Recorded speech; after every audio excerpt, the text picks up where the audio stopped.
Jeff, heavy bass. Talking cars, you know the rest. Super sharp wrists, they collect. The rarest cars, you gotta respect.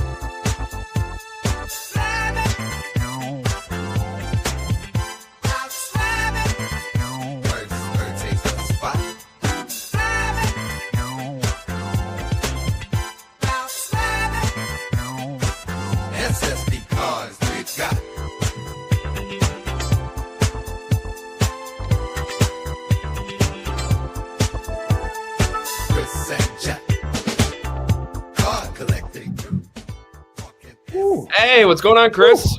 Hello. Happy holidays. Happy almost New Year. It's that crazy time of year that you lose track of what day it is. When you wake up, when you go to bed. I believe it's Sunday. Is it Sunday? It is Sunday. I had to confirm that myself. And when you say wake up and go to bed, we were just in Alaska for a week, and like they have about 7 hours of light. So by 3:30 in the afternoon, it's pretty dark. We doesn't come out until like 9 in the morning. The sun starts to rise. So we don't know what time it is, what day it is. Yeah. It's all a mystery. It's all a mystery. Kevin Morales, thanks for joining us. And to answer your question, yeah, Jeff is at home in Wisconsin. Oh. And there's beer just in the water pipes. I got my Brewer cup from 1998. This was their slogan, Chris. You probably don't remember, but it's "We're taking this thing national." That's when they went to the National League. Nice. I like it. Yeah. I like it. Hopefully you and I can take our thing to the National this summer, but we'll have to see. To the National. Yeah. Yes. To the National.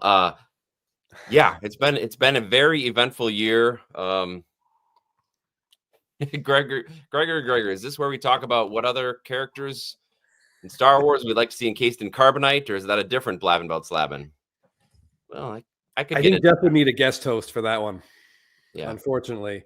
Stewie Griffin, I appreciate this question. I don't think I did. But that doesn't necessarily mean I didn't. But there were no alarms going off that I didn't hear this time. No bald eagle distractions.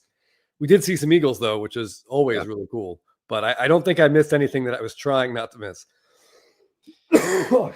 Tony's reminding us that the first Brewers NL game was in Atlanta against Greg Maddux.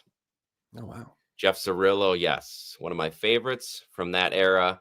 Andy, I'm not having a spotted cow. In fact, I'm not even drinking beer, which probably is sacrilege at this point. But I would have to get up to use the restroom too many times during the show, I think.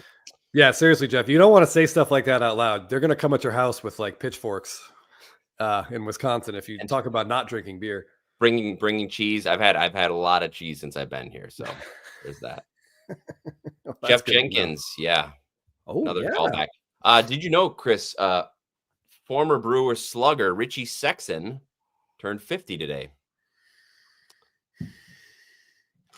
I did not know that. I hate hearing about people like ages that people like celebrities and athletes we know. I hate hearing how old they are because you're like, whoa. I was like, well, then that means because you still kind of remember them in their playing days, or especially with an athlete, you remember them playing and you're like, well, he's always looked like he's about 28. Oh, yeah, man. Seriously. Yeah, and I don't need that. My knee and my elbow remind me constantly just how old I am. Will Z Sports Cards. Yeah, happy holidays to you, buddy. And is it spring training yet? I did see we passed that middle ground, Jeff. Yeah. It was more than 50% of the way. It was the solstice, right? The exact median point between the World Series and the start of spring training. I did see that. Jared here. I saw you left this comment in Spitballing. I think Jeff and I may have. I know I responded. I'm not sure. This is a tough question. He's thinking of ending the year by consolidating a Bonds Topps traded gem and an Adrian Beltre PSA 10 for the Ohtani batting PSA 10. That's a great possibility. I know that Bonds number is that Bonds gem pop is getting up there, and the Ohtani gem pop is getting up there. I would be very tempted to do that. I really would. Yeah, I don't know. Is the Beltre Bowman rare in a PSA 10? I don't think so. And he's got a Bowman Chrome and a Bowman's Best So I think the paper Bowman is definitely at least third on the list of Beltray rookies. Yeah, I would be tempted to do that too. I mean, Chris and I are fully on board the Ohtani train, and seeing some recent sales of his high-end stuff that we have no interest in and no capability of being in that market. Well, it's the second part. We have interest in it, Jeff, but our interest is I don't know. doesn't matter. And they posted that sale of that Bowman, that 52 Bowman auto, 52 or was it a 52 tops? 52 tops Ohtani auto from Transcendent, right? The one of one from 2018. $236,000 or something. Yeah. So I would just say that, I think Ohtani's stuff is still. Yeah. This was supposed to be. Remember, this was supposed to be the year his stuff dropped. Yeah, he wasn't pitching. Was supposed to be the buying opportunity because he wasn't going to pitch, wasn't going to play the field. Yeah. So Stewie Griffin has a question here, Jeff, and do we think the smaller park in Oakland will give any of those guys some short-term value, like a Rooker or Butler? Or I don't know about their values. Butler had a really good season, but I will say in fantasy baseball, if you play, I think all these A's hitters need a little a bump up in potential value. Rooker especially is a guy who might hit 45 home runs in that ballpark, maybe 50, or he gets traded. So who knows? How small is it? I don't know the dimensions, but it's pretty small. Sir, it's a hell of a lot smaller than the Coliseum. I mean, are we going to see Vlad Buffalo numbers? Is that what the story is? I don't know. I don't know, but I would expect. I mean, that's 81 games without all that foul territory at the Coliseum. Jeff is like the equivalent of a ballpark in and of itself. Yeah, that's a lot of outs that would be just foul balls in other parks. Yeah. All right, I want to start with some quick IG shout outs.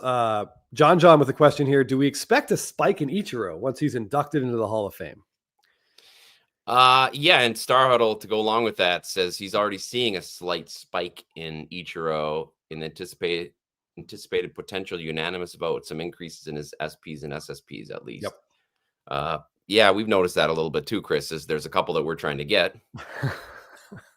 I would like to. I feel like Jeff, his Hall of Fame is I hate to use the phrase, but baked in at this point. But it will get Ichiro in the headlines for a couple of weeks, and that always gives a little bump to cards. I expect we'll see some really high end Ichiro stuff come out as soon as that election is over. So yeah, I would absolutely expect a post election spike, just because there isn't a ton of baseball going on, and people are going to be talking about how great Ichiro is. What we've learned, Chris, is that the Hall of Fame bump, if it comes now. It doesn't come when he's inducted into the Hall of Fame this summer. Right. Correct. So Don't buy it and hold until then expecting to see a big bump, because chances are that's when a lot of people try to will be unloading there. Yeah. Yes. Very true. It's the vote that gets people excited, not the speeches. Shelly the Turtle, we're right there with you, buddy. I started watching. There was MLB Network was replaying some World Baseball Classic games yesterday as I laid in like a jet lagged mess. And I ended up watching some of I was like Italy, Japan. And I'm like, what am I doing? But I didn't change the channel. But yeah, well, I get that. Yeah. Oh boy. All right. And also Show the Turtle. We can only hope for an upcoming. Oh yeah. There's Soderstrom bump. We're cornering the market on Soderstrom rookie autos. Yes, we certainly are. My goodness. Okay. Yeah. So while we've been away, there have been a lot of amazing cards that have been posted on Instagram. We've seen some pretty incredible ones. So yes, they're very much have, Jeff, and I'm sure my list of shout outs is. I'm sure I'm not going to be up to speed. A lot of them have fallen by the wayside, unfortunately. But I want to start with. Here we go.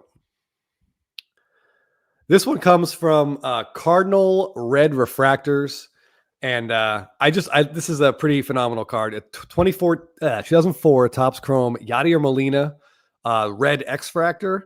So these were, I think they're unnumbered, but the print run was announced at 63. You get there was one per box back then. I think it was may have even been encased. But this is a perfect match of one of the best looking Chrome parallels of the 2000s and a rookie card and a guy with a really good shot at the Hall of Fame as well. And plus the color match. Is this a video, Chris? I like how Yes, it's he posted a little like a GIF, just so we can really get the shine. that's very cool. Yes, it's kind of hypnotic to look at. Yeah. So if I phase out here, please just snap your fingers and wake me up. But this is cool, and I would say this is a very good. We can make a strong case that this is Yadier Molina's very best card. Yeah. Pretty much has absolutely everything going for it. So if you've never seen one of these in person, these 04 Red X Fractors, please take a look. And if there's star players you like that are in this set, I think it's a great pickup. Nice. Very nice one. Yeah, nice card. Agreed, Stewie. It's a beautiful card. Yeah. Sorry, I just got lost in it. Yeah, I get that. It happened. Okay. So we haven't really talked much about a ton about Aaron Judge since the World Series. But this account, and it's a little tough, it's CHR155Y Buck 3T5. So I think it's writing like Chrissy Buckets, but using numbers as letters. Okay. Yeah. Kind of like when you can't do something dirty with the license plate, you try and do it with numbers. Anyway, he's posting a second-year Aaron Judge Superfractor. And I love this Judge card. This is such a cool Topps Chrome shot with the follow-through. And you can see almost the dejection in the catcher in the background. Yeah. He knows it's gone. Yeah. So this was posted. It's a really small image. I tried to make it a little bit bigger on my screen. This is about as big as it gets. But I think this is cool. I've gotten a lot of messages, people thinking, is this a good Judge buying time? And I've talked to a whole bunch of Yankee fans who, some of them are real angry at this guy still. And that seems like it's a little harsh, but several people have told me now that they think the drop is going to be his, Dan Schweiger with a hell of a pun right there, that the fly ball drop is his defining moment. Now, I strongly disagree. This is a guy who's hit 62 home runs. He's hit 50 home runs 3 times, 2 MVPs, an error in the World Series. I don't think that's his defining moment. But it hurts. It definitely it hurts. It hurts. If Acuna did that, it would hurt me. I'd have to see it over and over again. It would sting every time. Yeah, it definitely hurts. The fact is, they wouldn't have been there without him for sure, and it wasn't the only reason they lost. So correct. Yeah, it's tough. But yes, yeah. I've talked to a few people as well, and no one's disagreed with the Garrett Cole not covering first is a million times worse from a baseball standpoint. Right. But visually, dropping a fly ball is rough. But it was, again, like Jeff just said, it was the first one. Then there was a ground ball that wasn't fielded, and then there was the play at first. So, there's a lot of ways that inning could have gone, and no one would have remembered it. But unfortunately, it went completely south for them quickly. But I actually like Aaron Judge. I'm obviously not a huge fan. I'm not a big Yankee fan, as you know. But if people are angry at him and dumping cards of a guy with this kind of track record and multiple MVPs and a Rookie of the Year, I think you got to look at potentially scooping some up. Yeah, and we've talked about him before. We came in, Kevin Morales here with a zing. He got hired for the ball drop on New Year's Eve. We came in late on Judge because we thought his late start was really going to hurt him, and we wanted to see him stay healthy. He just was injured very often. Yep. And I think we wanted to see him do it repeatedly. And this year he showed. I couldn't believe that, especially with him playing a lot in center field. I can't believe he stayed healthy. So he made me a believer this year.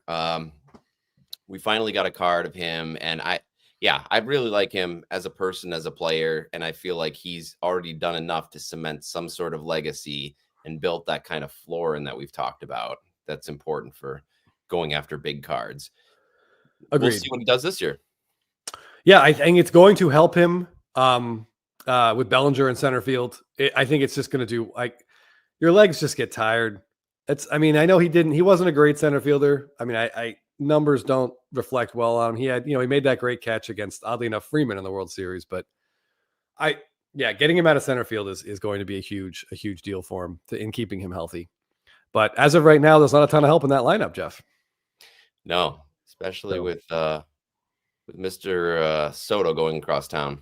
Yeah, so we'll see what happens with Dominguez, another guy who I think the hobby seems to just not be talking about at all right now, which is very interesting. But yeah, Judge could be looking at a 200 walk, 35 solo home run season.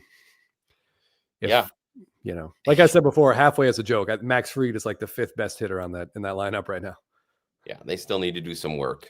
Absolutely. Yeah, Wilsey, you make a very strong argument. That's a tough moment to rebound from for sure. And they did look dead in game 2. No energy until the last inning. Which, by the way, I'd like to think that's the defining play of the World Series and maybe of the season. I've watched it, I don't know, 200 times. Yeah. And Chris C mentions as a Dodger fan, it was a nice moment. It wasn't the sole reason they lost. No. Doc's throwing Nestor Cortez, current Brewer. Nestor Cortez under the bus for letting him off the hook. A lot of reasons. It wasn't just the Judge drop, but no, it's just he's the most famous player, and it takes. I think the Cole thing you'd have to explain to someone, whereas dropping a fly ball is pretty straightforward. Like, yeah. So it is what it is. It stinks, but I think he'll come out this year and try to make people forget. Wilsey, Dominguez was not still rehabbing. In fact, there was a lot of talk about him getting some playing time in the postseason, but it just didn't really happen that way. Yeah, I think Brian Cashman was afraid, and maybe Aaron Boone was too, that to put a young guy in there. I mean, Verdugo's bad. I think he was basically league average this year, his OPS plus. I don't have it in front of me, but I know he got a couple of hits in the playoffs of the World Series, but I think they were just scared to put a 21-year-old in that spot. And I guess you can understand that. A lot of pressure right there. Yeah. I saw someone in the comments ask me about what my thoughts on Andrew Jones were. I have a hard time putting him in the Hall of Fame. He could have been, that drop off was precipitous. It was bad. And largely self-inflicted. Exactly. That's what I was just going to say. That's the hardest part to stomach. I mean, he hit 30 and completely dropped off a cliff, signed that huge deal, and had several chances to sort of recenter himself and try to put a nice finishing touch on his career. Chris, this question came up as well about Beltran. Trend for Carlos Beltran to make the Hall of Fame. How do you feel about with his knowledge that he was the brain behind the Trash Throws scandal? I couldn't vote for him. I couldn't do it. That is really hard to look past. I mean, baseball, it's the one sport where you do have the clause about not being an a-hole. Yeah, absolutely. And if they're not going to vote for Schilling because Schilling's a piece of trash, then I don't see how on earth they can vote for Carlos Beltran, who literally Schilling did nothing objectionable while he played. Exactly. Yeah. Nothing baseball related against any rules, against any clauses of any kind, whereas Beltran did. So I don't know. I can't do it. I mean, if you're not going to put Bonds and Clemens in, I don't see how you put Beltran in. Agreed. And it's too bad because I remember for a lot of my formative baseball years, he was such a clutch playoff performer. He was always bringing teams to the playoffs. It's sad to see his legacy be that, but I agree. Yeah, he had that epic run in 2004 when I think he hit like 5 home runs against the Braves and continued against the Cardinals. Crazy. Amazingly, Pujols out-hit him in that LCS, but I think Beltran still got the headlines, but Pujols hit 500 in the NLCS that year. A 7-game LCS. Absolutely insane. Yeah. But if you're a Mets fan, you also remember Beltran staring at a called third strike to end Game 7 of the 2006 LCS against. I don't remember that. Anyone who threw that pitch? Anyone want to? I'd love to. Someone's got to know. In 2006 NLCS. Yep. Ended Game 7. Guy went on to have a fringe-worthy Hall of Fame career. Okay. Billy Wagner. Ha! Don't get me fired up, Jeff. Fringe-worthy. He'll definitely have a. He'll definitely get votes. All right, hold on. Where is it? Okay. So speaking of Yankee guys, we talked about this card. I think the last time you and I were live together, Jeff, which was a few weeks back. Yes. The holidays definitely get in the way, but I just want to briefly talk about this card posted by our good friend Gigi's Cards. And I mostly just want to talk about what he says in his post here. And in case you're wondering, I do read the stuff that you guys write on Instagram. He talked about how he first saw this card when he was like 10, and he didn't pick one up until he's almost 50. And how excited he is to have it, and how he just keeps looking at it, and how it still means something to him after all these years. So the nostalgia is high. And look at the centering on that particular copy. It's pretty good. Yeah. But I was reminded of a specific moment. My wife and I were in Venice like 3 years ago, and my wife asked me to look up a couple of things. Usually she's an excellent travel agent. I shouldn't always. She always researches everything, so we know where the best spots are. But she's like, she wanted me to pick a couple of things. So there's a vintage toy museum in Venice. Great. I was like, we got to check this out. And it was really, really cool to walk through. And Jeff, they had, it wasn't in the box, but it was open and completely set up, a vintage Castle Grayskull. Ooh. And you know, as I drink out of my He-Man cup every week, I got really, really excited. And like that nostalgia feeling was strong. And I'm like, oh, honey, look, there's that trap door that, you know, they could scoop people out of. There's like a rope, and this thing launches rockets, and I'm just like going off and off. And then I look, there was finally like a pause where my energy dropped, and she just looked me dead in the eye. And she was like, I may never be aroused again. And, you know, I don't know if she was able to get over it, but that's kind of how I felt. I think it's how Gigi's Cards feels when he looks at this Don Mattingly card. That's a great story, Chris. And the fact that you don't know if she got over it 3 years later poses some other questions, but we won't get into that. This is a great card. A. Plumberman with maybe the quote of the week. They could remake Rain Man with Chris as the Dustin Hoffman character talking about random baseball plays instead of toothpicks. I would watch that movie. I would watch it too. Let's film it tomorrow. Let's do it. Anyway, the answer, I saw some people guessing. I don't think I saw the correct answer, but it was Adam Wainwright threw a devastating 3-2 curveball that caught Beltran looking. I was actually in the ballpark to see that. I worked for the Cyclones at the time, and they gave us free bleacher seats. And yeah, we basically ran out of the ballpark because I thought there was going to be a riot. People were there was that tension, you know. There's like 1,000 people in the bleachers, and they were all so angry. I was like, someone's going to just start swinging. We need to go. But smart move. I agree. Oh, I see Richard Johnson. You were also there. Yeah. Yeah, we were in the bleachers in left field. So the Endy Chavez catch. God, I want to say that was against, I think it was Scott Rowland, maybe. The Endy Chavez catch was in front of us, so we didn't see it, but we saw the reaction of like the horseshoe of the ballpark, and it was so cool to see like 40,000 people just start going nuts at the same time. Really cool moment to be in the park for. Nice. Well, congrats to those of you who okay. Yeah. Rain Rain. Yeah. Right. ATL Jeff Schweiger. Bravos. Yeah. Bravos. Thank you. I'm late on the the comments here. Okay. There's another 90s sure what this card. is in reference to, but it's a truth nonetheless, Doc. A man has only so many boners in him. There's one other comment besides that, but that got me distracted.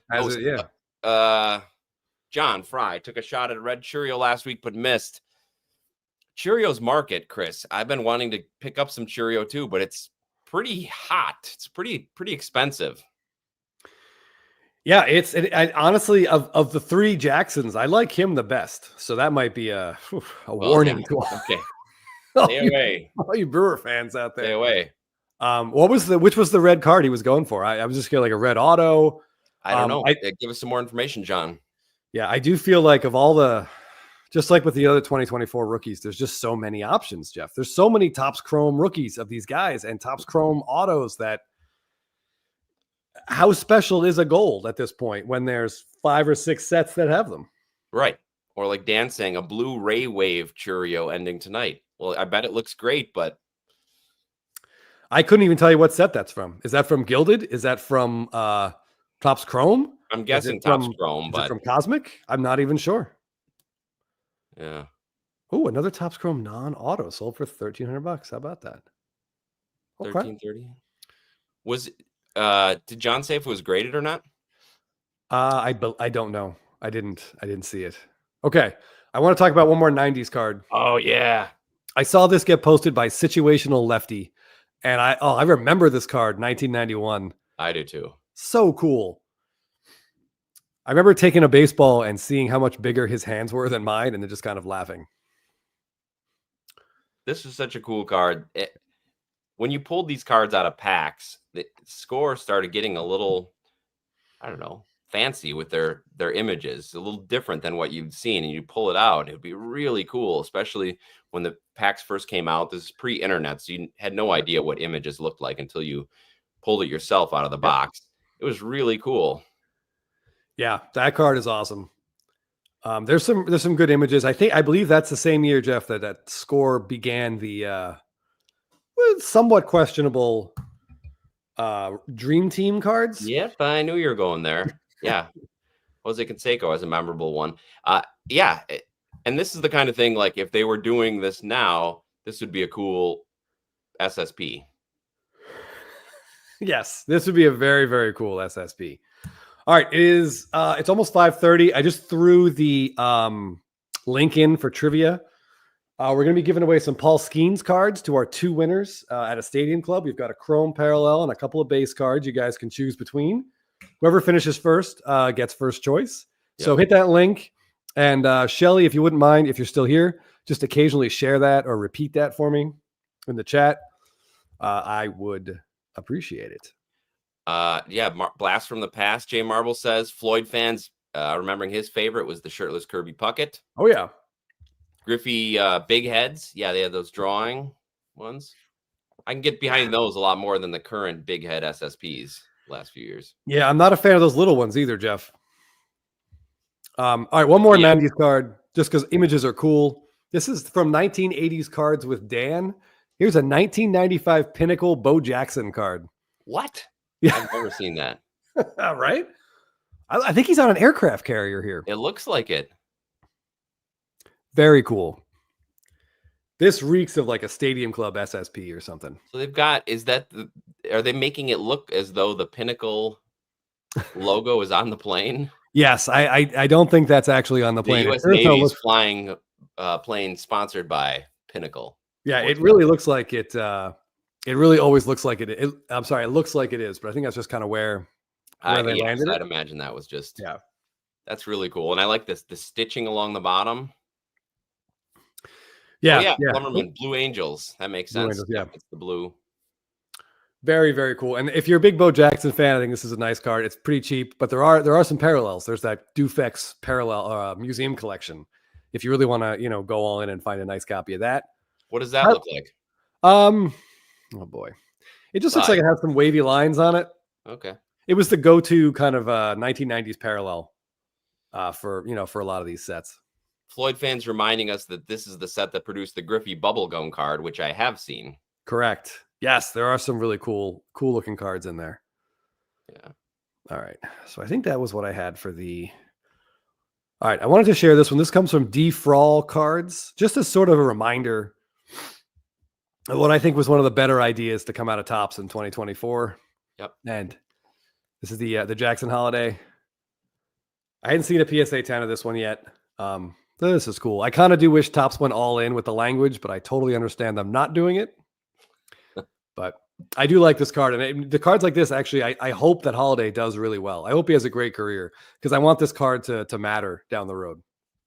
Yeah, not just be a little footnote in history. Yeah, exactly. Kind of like, was 06 when they had that Alex Gordon, whether deliberate or not, that Alex Gordon, that then there are all those variations, including one where like he's cut out of the card. It's like just the border.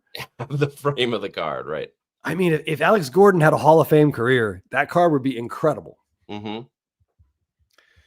But sadly, he did not.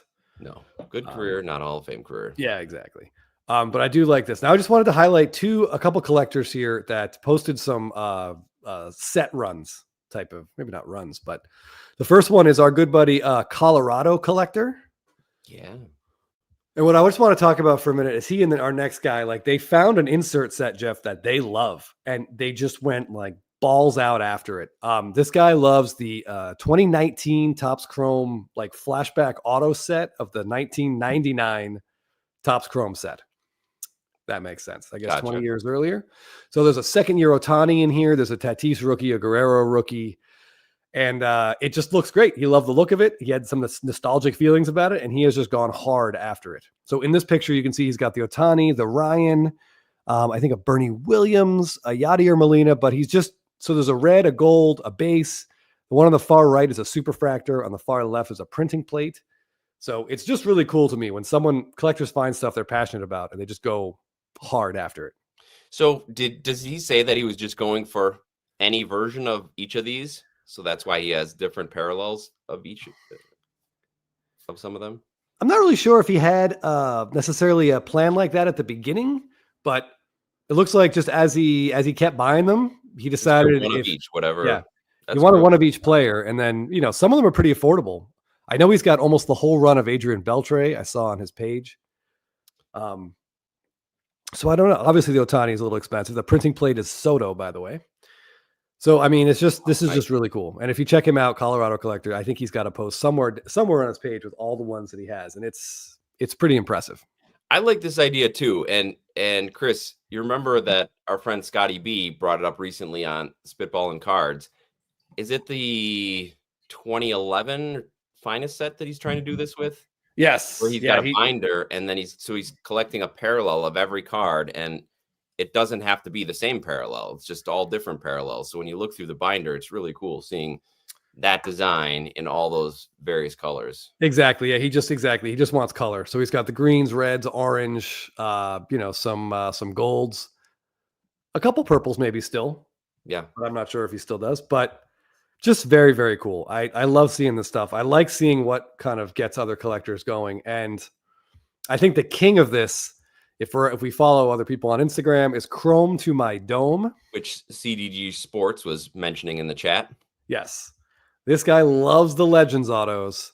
And I believe for 2024, he is currently up to 120 raw copies in various parallels. What? It's just really cool. I mean, he's taken the collect what you like absolutely to the maximum. That's incredible. Yeah. Yeah. There's some really cool names in there. And the updates, I don't think he does the updates. The updates are sticker autos, but the base chromes are all on card. And they did a good job getting actual legends, which is good. Jake, thanks for noticing. This is actually a recliner. So in case you notice me just nodding off here or rocking back and forth, it's my dad's in his man cave, I guess. His TV downstairs in his basement. Sports pictures all around. So yeah, it's a pretty nice setup and pretty comfortable. I might have to consider getting a recliner for a regular show. Yeah, Jake, I told Jeff he looked really comfortable. I was concerned that if I ended up going on a rant about something that he might just drift off for a few minutes. It's possible. I know a father of two is extra tired during the holidays. All right. One more thing to share, because we talked about when a player does something great, like when they win the World Series or they win MVP, some really rare stuff tends to surface. Yeah. And the prices will be elevated, but sometimes if you want it, this is your only time to get it. So as a big SSP collector, Jeff and I are SSSP collectors as well. Jeff and I were waiting for a certain Mookie Betts to surface. And the only time we saw it was from our good buddy Expat Card Collector on Instagram, actually shared it before the World Series. So it's that card up on the top, the Mookie Betts Hollywood card. I was positive someone would put one of these on eBay after they won the series. Never saw it. Never came up for sale. This is the only one I've seen in the last 12, 14 months. Yeah. We thought for sure one would pop up. One or two or more would pop up after the World Series. We've seen that in the past with some big rare cards from guys like Bryce Harper when they have a big postseason moment or run. It just didn't happen, Chris. So I don't know if it's ever going to happen. Yeah, I don't know what it means. If it's just that rare a card that we're just never going to see it ever, I don't know. But so I come back to Expat Card Collector here and I look at and just look at it. It's a little painful to see it with a Gavin Lux, who didn't really get the boost that we were hoping, but I like it with that Freddie Freeman. It's a nice pairing. It's a very, very cool bets card. If any of you out there happen to see one of these, or you have one, and maybe you'd rather overcharge two friendly Southern California gentlemen, feel free to hit us up. We would love to pick up one of those cards. Yes, thank you. True. Yeah. Sandra Turdhard. She asks how we feel about the Prism Baseball Silver Prisms. And much like ATL Jeff Black in the comments, I have to say, Jeff and I don't really wander too much into non-licensed cards. Yeah. So I don't really have an opinion on that, unfortunately. A lot of those are available in retail. So if you've got kids and they want to rip stuff, I totally get it. But it's not for us. Yeah, and we mentioned this a little bit on Spitballing, but now that Topps has the license for the NFL and the NBA, but they don't yet have so they have the players union licenses, but not the league license. So they can't. So they're basically making Topps Chrome basketball, but they look like Prism baseball. So and those are selling for a lot of money, and they just look, I don't know, it just looks weird without the logo. You can't see the logos on there. It just seems something amateurish about it. So I don't know. I just can't really get into it. Yeah, that's I think Jeff summed it up very nicely. They do have an amateurish feel to it, and I have seen people on social media just blasting that Topps Chrome set. So I don't know. Two things here. Floyd agreed the exclusivity deals suck, and that's one thing I was saying when we were talking about our year in review on Spitballing, is that I miss the days of competition between companies. If you have a Fleer, Donruss, Score, because that encourages innovation instead of falling back to their old ways. And Doc's right. I miss that rated rookie logo. That would be something I would like to see. Yeah. Thank you, Shelly. And I put the trivia link back in there again. Again, we're giving away some Paul Skeens rookies. There's some good questions here, including some historical questions. I have kind of a theory that I want to test with this trivia. So hopefully you guys can prove me right. Great. Or completely prove me wrong, either way. All right, I'm going to get this off the screen. But yeah, that Betts Hollywood card. Man, Jeff, I was sure a couple of those would pop up. I know, and I thought maybe a couple, meaning that we could get one cheaper because there were a couple out there. Not to be. Yeah, SFO Sox fan, I'd say that's about right. If you look in Series 1, there are some SSSPs as well. There's the reverse Mike Trout, the Rob Manfred, the Aaron Judge with Babe Ruth behind him. And I can't think of the other ones. But then in Series 2, there's that Mookie Betts. There's that triple rookie, the Lewis Robert, Jordan, Bo Bichette card. I don't think there's more than 20 graded of any of those. So the print runs have got to be low. They're probably like 30 or under, maybe 40 and under. So you just don't see them, which is too bad. Or also good. I don't know. Bry Guy, you're not the only one. I love Upper Deck Baseball. It was one of the formative experiences of my collecting years when Upper Deck came into the market and really changed the game with their photography, the thick stock they were printed on, the hologram stickers. Yeah, we are definitely hoping that when all the licenses are done, that Topps can buy Panini and get the rated rookie logo back on some baseball cards. I know that's a ways away, but we would love to see that again. Yeah. Chris, well, do we have time before trivia? Oh yeah, it's only 5:40. I thought we could go over some pickups before we get to trivia. M. Newber with a pretty interesting stat here that Babe Ruth hit more home runs in Jimmy Carter's life than any currently active player. He's got Mike Stanton or Giancarlo Stanton by 1. What a great stat. Yeah. That's crazy. Yeah, that's over a century of time. That's pretty cool. That makes it seem like Babe Ruth wasn't that long ago. Right? That's amazing when you think of the things that 100-year-old man lived through. Yeah. And not just baseball things too, but real world things. But he was a great baseball guy, Jimmy Carter. Yes. Oh yeah. He was at Braves games all the time. Yeah. Jonathan Gordon here says, Nats fans here thinking about picking up a Stars and Stripes Ethan Holiday auto before the draft. Any thoughts? Jeff? Well, I don't know too much about Stars and Stripes. When I first came back into the hobby in 2017, I picked up some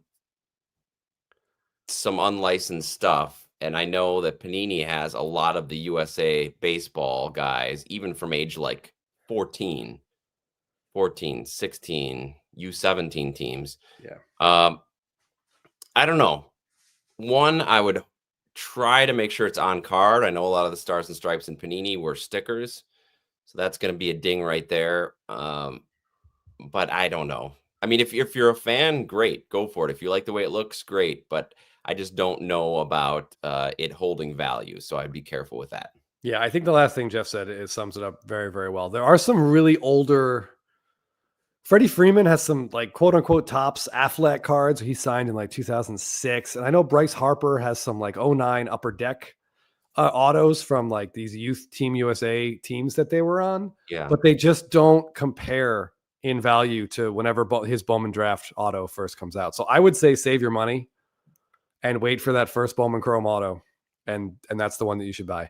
I know Stars and Stripes may seem like it's going to be cheaper, but it's probably not going to be that much cheaper right off the bat because it's like, it's out early and people will want it. But I would avoid that if I were you. Yeah, and Floyd Fan does mention it is licensed, right? It's licensed through USA Baseball, but I'd say the bigger concern for that is making sure it's an on-card auto because most of them are not. They just slap the stickers on there. Yeah, I wanted to answer Sandra Turdhard's question. After the early 2000s, you and Jeff stopped collecting Donruss and Crown Royale and Score baseball cards. Well, we weren't collecting during that period. So I'll just be clear with that. Chris, I stopped in the early 90s and Chris stopped slightly later. I would be later. I would say the last box I bought was probably like the last set I collected was 1997. I think Bowman's Okay, you went through 97. All right. Yeah. So you were only out a couple years before you sold everything off at that big show. Yes. Okay. Yeah. But so neither of us came back until 20 years later. So we weren't around when all of that stuff happened. So I had to learn all about it when I came back into the hobby, and I couldn't believe that only Topps had the rights to produce baseball cards because all these sets were coming out. I was like, well, yeah, it's not just Topps. There's all these other things, but they were all under the Topps umbrella. And then I learned about that exclusivity deal they had. Yeah, that just kind of blew my mind when I first heard about it. Still does. I still can't believe that was allowed to happen. Right? Yeah, I mean, yeah, it's too bad because there was some really cool like Score. I mean, Donruss not so much. I guess the signature stuff in the 90s, but there was some really cool Score and Fleer sets that came out like in the in the early to late 90s, but all that stuff is gone. Yeah. Oh, here we go. Doc's Cards came up with a nice old Team USA dual auto of Sean Doolittle and Freddie Freeman. That's great. Two guys I would love to hang out with. That's pretty cool. Yeah. Yeah, those Freeman Affleck autos. You're looking at your auto of like a kid that lived down the street from you, like a kid who was probably playing on his like junior baseball team at in high school. They look so young, and I feel like I don't know. It's kind of a novelty. If you're a big player collector, you might want it, but yeah, that's a good way. I can't see them going up in value much. Yeah. Okay. As is the case when I come home, Chris, I always find some unusual things, and I wanted to show a couple things off. Oh yeah, let's see it. So, first of all, I'd like to show off this Joe Montana autograph I have. Does that say to Jeff? Yes. It says to Jeff. I don't know what it says beneath that. All the best. Oh yeah, to Jeff, all the best. Joe Montana. How early is that image? Because wasn't Joe Montana number 16 for some reason? He is. You just can't see the way the jersey is. It's folded. Oh, okay. Kind of a shine there. Yeah, he was always 16. Okay. Yeah. That is it. That's very cool. Do you know what team he played for, Chris? Oh yeah, he was on the 49ers. You forget the 80s and 90s. I paid attention to other sports. All right. I was a big 49ers fan. I love Steve Young. Oh, they were dominant. Yeah, the torch passing from Montana to Steve Young, it was almost unfair. Yes. Okay, and now you've seen this before in a picture, but I wanted to show you in person. Okay, here's a Jurassic Park. This is one of those little helium balloons. Not helium, just air-filled. And this is from when the movie came out. So now it's going on, 31 years old? Those balloons will outlive us all. Those things do not. It is they don't unreal. die. There's 31-year-old air in this balloon. And you're right. It's like a Twinkie. It would outlive us all. So surprisingly, I managed to keep this unpunctured despite being in a teenage boy's room. And now the guy who plays with baseball cards. Yeah. Abe Plumberman, right? How is that still inflated? You don't understand, Abe Plumberman. Like, if they put those solid. out, It's solid. Oh yeah. If they just wrapped those balloons from the 90s on the space shuttle, like it would land without a problem. Like it would not burn up in the atmosphere. That is probably the most well-built item. It wouldn't burn up, and you could make a platform of these that you have stuntmen jump off of buildings onto. Yeah, but anyways, Chris, I know you're a big Jurassic Park fan, so I thought you'd appreciate this. I am. I wonder, Jeff, if you put that up on eBay, how much something like that would go for? Well, I don't know. Would anybody believe it's from the original release? I just feel like somebody would think, oh, well, somebody probably just made that. I wiped most of the dust off, but the dust might might be from the 90s as well. That would remind you. It could be. But yeah, that would also be very cool. It's silver on the back. Maybe you could get Sam Neill and Jeff Goldblum to autograph that, and Laura Dern, Sam Jackson. Yeah. Newman from Seinfeld, whose name I can't think of off the top of my head. Dennis Nedry. Dennis Nedry. Yep, there you go. In the movie? Yeah. Yes. All right. And another thing I got. It's Jurassic Air. It's Jurassic Air. Thing. Yes. Well said, Chrissy. Is this helmet? I don't know if you can read it there, Chris, but 1982. Yeah, this is the year the Brewers went to the World Series, their one and only World Series. This is a promotional item. This is one of my favorite things. I used to wear this around when we were playing baseball in the yard. It feels like an official helmet. This before you had to wear those flaps on each side. We used to have the Baskin Robbins near me. Is that Royal Crown Cola? Yes. Are you familiar with RC Cola? I think my mom was personally keeping Royal Crown Cola alive at one point. My mom loved RC. The RC Cola 2-liter bottles were flowing in our house. Oh my goodness. Yeah, we used to have like the Baskin Robbins near me used to do the mini helmet Sundays. So when you first pulled that out, I was going to say like how much ice cream you have to eat to get that helmet? No, I've got the mini ones too, but no, this one is more like a construction workers. The Jurassic Air would sell more for more than a Soda Stramato, probably. For sure. Yeah. All right. I like that helmet. It really does still fit you, which is kind of surprising. Yeah, it does, but it's not very comfortable. The comfort wasn't their highest priority when giving these away with your bottles of RC. Okay, and one more thing you've heard of. Hold up. Before you show that, Jeff, give me 1 second. Will Z Sports Car says, speaking of Michael Crichton, Congo is currently streaming for free on YouTube right now. It's not good. No, it's not good. But I watched it in the last like 5 years, and I would find it. You did? I'd find it watchable. I haven't seen it in decades. I should. There are some really entertaining performances, like Ernie Hudson and Tim Curry have some really funny moments. And those are just two great, like, kind of character actors that show up in a whole bunch of stuff. And it's one of those movies I bet you can just sort of laugh at, make a drinking game out of. Like every time the gorilla insults Laura Linney, like you have to drink. Like, I mean, that's funny. Yeah, I remember I was a big fan of all of his books, and I remember reading them. And so I was very excited when that movie came out. And I was expecting it to hit me the same way that Jurassic Park did, and it just didn't quite do that. No, it's a very interesting. There's so many weird. Oh, Bruce Campbell is in that movie too. There's some crazy stuff in that movie. Yeah, if you want to see a gorilla use sign language on a computer to tell Laura Linney she's ugly, and then also watch Laura Linney use a diamond-created laser to decapitate like an army of gorillas, like this is the movie for you. I think I blocked the majority of it out. Stop eating my sesame cake is a fantastic line in that movie as well.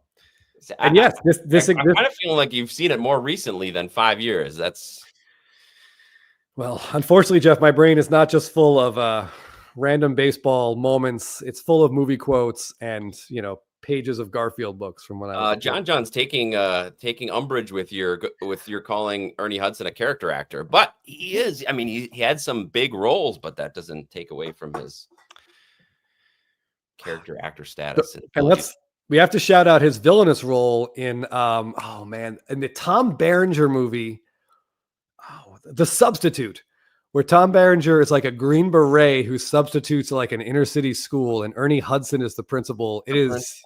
Yeah. I think Mark Anthony might be in that movie. That movie is crazy as well. Mark Anthony of what's the one he's in with Denzel? Man on Fire. Yeah, that's a really good movie. That's a good movie. We should just do a movie podcast at some point. We can just talk about random movies. But yeah. Anyway, sorry, it's enough. That's more Ernie Hudson talk than I was expecting. Shelly says he can't find any balloon sales, but you can pick up a ticket stub of Jurassic Park's opening weekend for $40. Oh man, that's ripe for a triple auto. Yeah, I knew this one guy, Chris, who was too old to have been. A lot of people went to Star Wars multiple times, and they would see it like 15, 20 times, and they'd save all their ticket stubs. But I knew a guy who was too young for that, but he was like 10 at the time of Star Wars. But then when this came out, that was his jam. He was going to do that, and he went to Jurassic Park. I remember I lost count at like 19. He'd put the ticket stubs on his wall. I wonder what he got up to. Man, that's a lot. I've definitely seen Jurassic Park more than that, but not in the theater. That's a lot. Yeah, not in the theater. No. Yeah. Dangerous Minds. Is that Louis Gossett Jr.? Is that Dangerous Minds? No, Dangerous Minds. Michelle Pfeiffer. Enemy Mine. That's what I'm thinking of. Remember when Louis Gossett Jr. plays the alien from the 80s? No. Oh man, I'm gonna have to see that. There's gills on his neck. Yeah. Wow. Okay. Principal, I did recently. Yeah. I'd say the most recent thing I've seen with Ernie Hudson. He shows up in a few episodes of oh my God, Frankie and Johnny. That's not right. Frankie and the one you watched with your mom. Yeah. Yes. Which is the Frankie and Grace and Frankie. Grace and Frankie. Yeah. Grace and Frankie. Yeah. So it's two women in their 70s, recently divorced, who are living together. And I'm watching this with my parents, and there's an entire episode about how Lily Tomlin's character makes her own personal lubricant. And sometimes you just want to crawl into a hole and live there, and that was one of those times. Yeah, I get that. Yeah, Dennis Quaid. It was Dennis Quaid and Louis Gossett Jr. Yes, Wilsey. Great lessons for our country. Yes. That's everybody's homework. Go watch Enemy Mine and then talk to your neighbors about it. Apparently, Ernie Hudson has been selling insurance. This made me laugh. And yeah, Jonathan Gordon, I thought the same thing when he showed up in Grace and Frankie. I'm like, did they just CGI Ernie Hudson? He's looked like the same for the last 40 years. But Ernie the other guys in Ghostbusters, Jeff. The other guys in Ghostbusters have all aged like horribly. One of them was even a ghost in one of the last movies, but Ernie Hudson would look exactly the same. Yes, he'd be the same. He's in some sort of time portal. Yeah. Anyway, wow, it's a lot selling car shields. Yeah. Hey, they're not going to sell themselves, guys. Someone's got to do it. All right, I have one more thing to show. You've heard of uncut sheets, Chris, of cards? Oh yeah. Well, I never had that, but as a kid, this was the next best thing. Somebody gifted me this, and it was an uncut row of Brewer Fleer cards. 1989. Yep, sure was. So I had this hanging on my wall like for 20 years.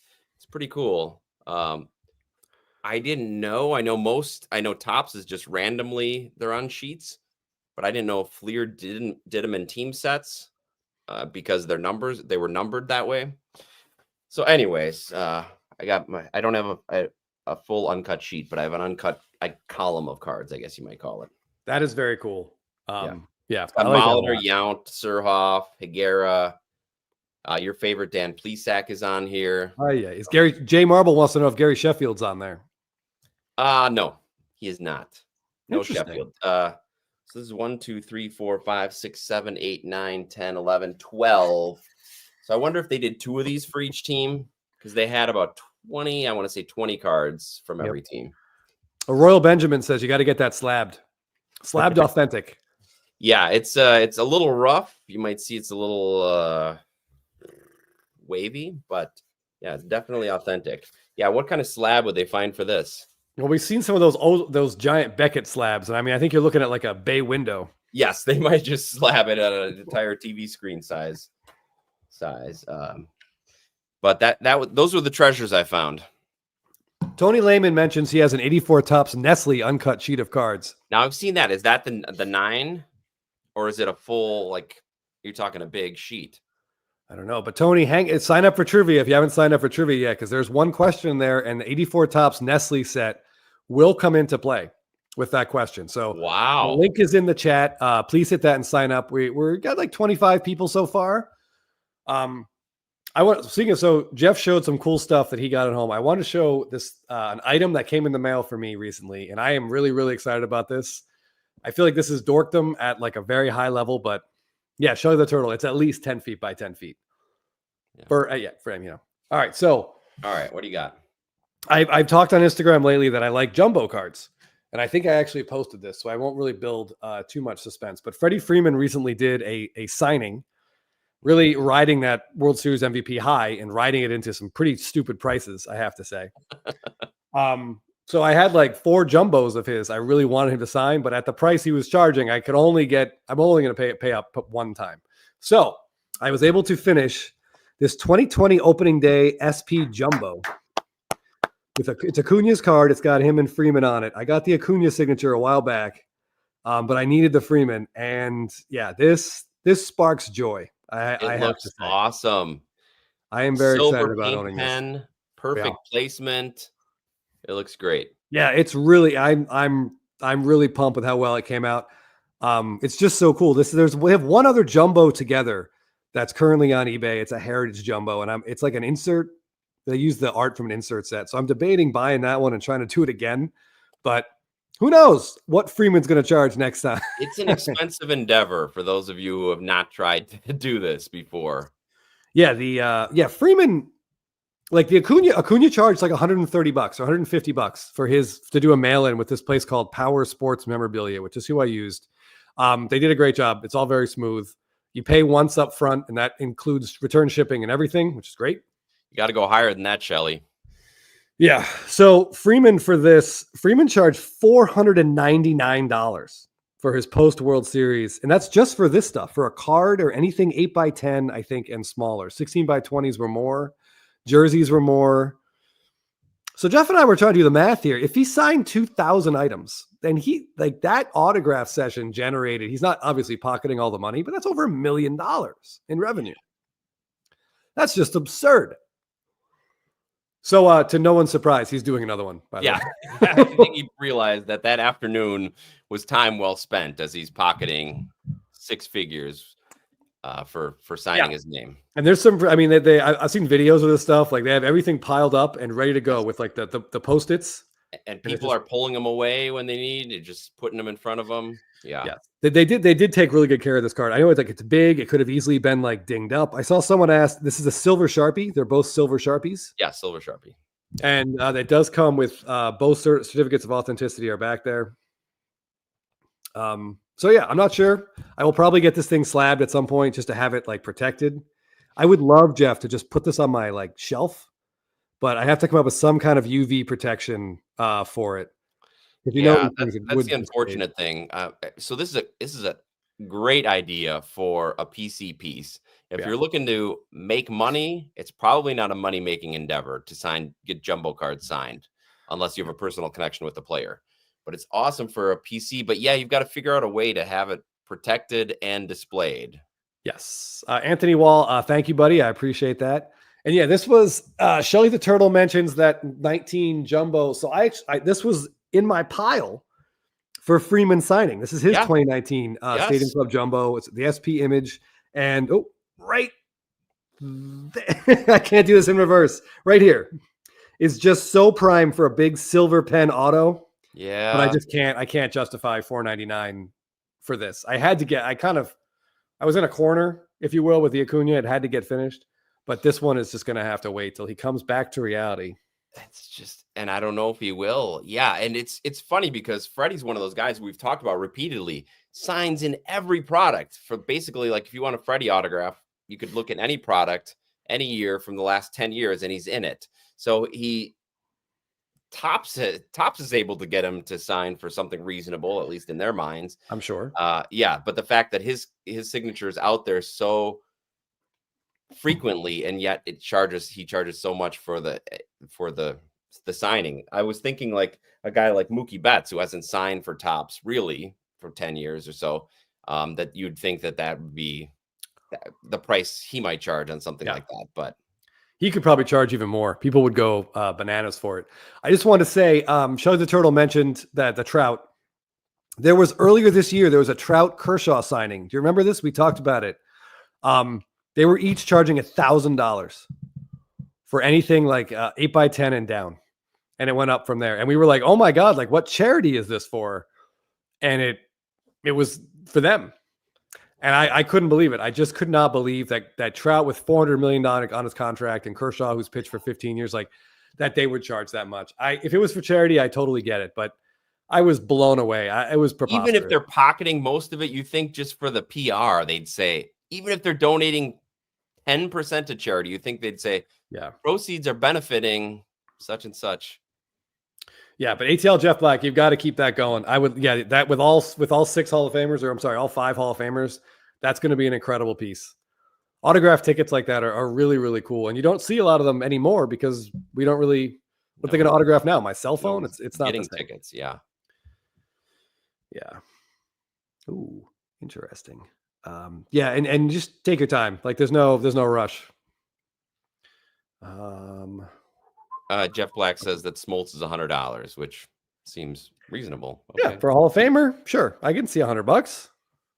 I mean, it's a little bit high considering his auto cards. You get Stadium Club auto, you probably buy for $20, but I get it because his auto on that ticket will make that ticket a fairly special item.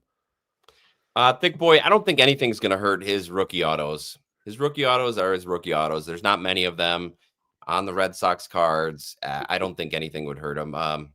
If anything, it might help because it just gets more autos out there and people might want to get earlier autos of him. But yeah, I actually, we've talked about this on Spitballing a little bit. We may have come to sort of a consensus, but I think the fact that you can't open up like a box of Stadium Club and have a shot at pulling a Mookie Betts auto, I think that hurts his overall collectability in a way.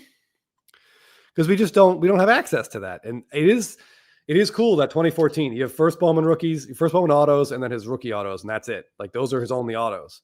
So it does sort of drive interest to that. But I just think that his whole market is generally down because it's so hard. You don't get to pull cool cards of his out of packs. You got to rely on the image and top. Yeah. So if anything, it would probably benefit, right? I think it would. I think it would make more people collect him. His overall visibility in the hobby. Yeah. Yes, exactly. Okay. All right. We got about 35 people for trivia. So what do you think, Jeff? Should we just go ahead and run it and then we'll go over? Jeff and I have 2 really big pickups we want to talk about and get your guys' opinions on. Should we do it after? Let's give it 5 minutes. I see Brewers Kill just joined. Will you throw it in the chat one more time and give it 5 minutes? Oh, I see Shelly just did. Shelly's Shelly the Turtle put it in. Thank you. Yeah, let's just give it 5 minutes and we'll go at, what does that make it? What time is it by you? It's 6:04. So we'll go at 6:10 or 9:10 East Coast time. Yeah. Yep. All right. There's the link right there. Please sign up. Again, we're giving away a couple Paul Skeens cards. We have a Stadium Club Chrome and 2 Stadium Club base rookies. First place can pick. Second place gets, the sloppy seconds. No other way to say it, really. Oh, my goodness. I wonder, now, as far as I know, Jeff, no one has pulled the Skeens debut patch auto yet, right? No, still out there. Topps Chrome is still. Oh, yeah. Update. Yeah, so Jeff and I, mid-December, I think we talked about it briefly, but I'll quickly highlight. Jeff and I ripped 1 box of it to celebrate our mutual birthdays, and it was $400 at our hobby shop, and we were just like, what on earth? How ridiculous. And it's gone up since then. It's gone up.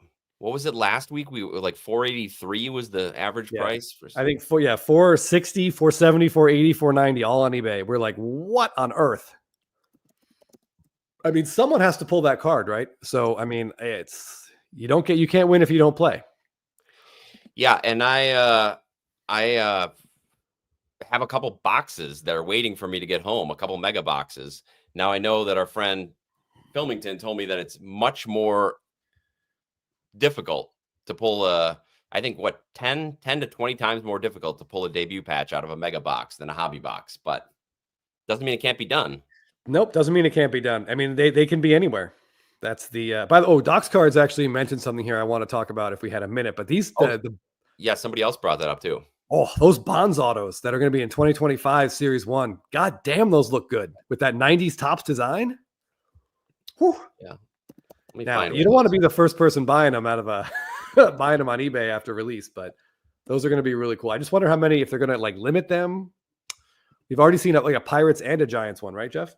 Yes, for sure. Let me see if I can pull a decent size one up. And Alan Forrest says of the Paul Skeens, it wouldn't surprise him if someone had, if it's been pulled, but it just is sort of remaining quiet about it. And I wouldn't be, if you know, if you're sitting on a bunch of cases or a bunch of boxes and you pulled it, then yeah, I guess that makes sense, right? Sell your inventory before you announce that you have the card. I get that. Is that showing up, Chris? Hold on. Yep, there it is. Yep. Very cool. Yeah, you got that very nostalgic design. Wonder how that's going to be with the dots around the side. Right? Yeah, it's going to be cool. Because I think there's a Pirates one as well. And yeah, he has a great signature. Oh yeah, Doc, I would love to. I mean, think of the home runs on that card. Could they get all 6 of those forearms on one baseball card though, Jeff? I don't know. All right. But yeah, I'm excited. I always like that 90 design. It's got the Griffey rookie cup, the first Topps Greg Jeffries card is on there. It looks like Jeff was drinking beer after all. Very, very cool design. A lot of cool colors on it. So I'm excited to see what these autos are going to be. And yeah, it's crazy to think that Bonds hasn't signed in top stuff for this long, because I do feel like we see a lot of Bonds autos in the secondary market. Oh, someone else would definitely buy the juiced cards.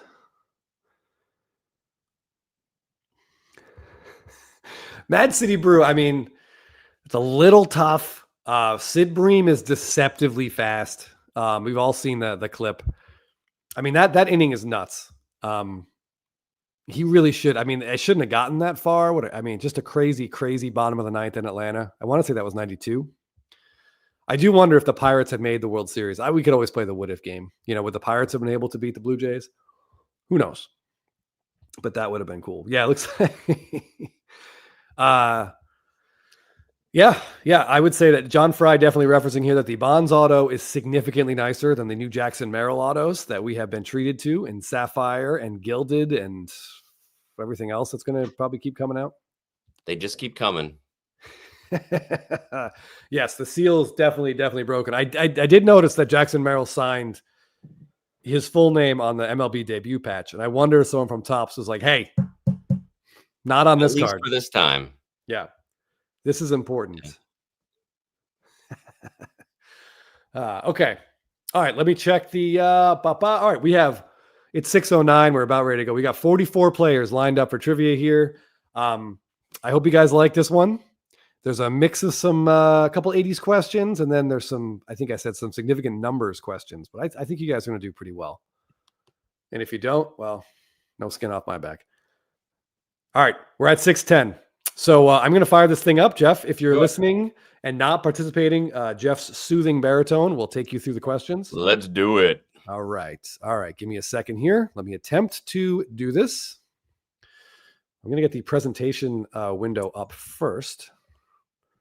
It's all about timing here. Yeah, Jonathan Gordon, Gwynn 90 Topps. There was some years where Gwynn was pretty trim. He was pretty slim there for a while. Yeah. Don't forget, Gwynn stole like 50 bases in a season. Sure did. All right, here we go. All right. We are beginning trivia. The countdown begins now. All right.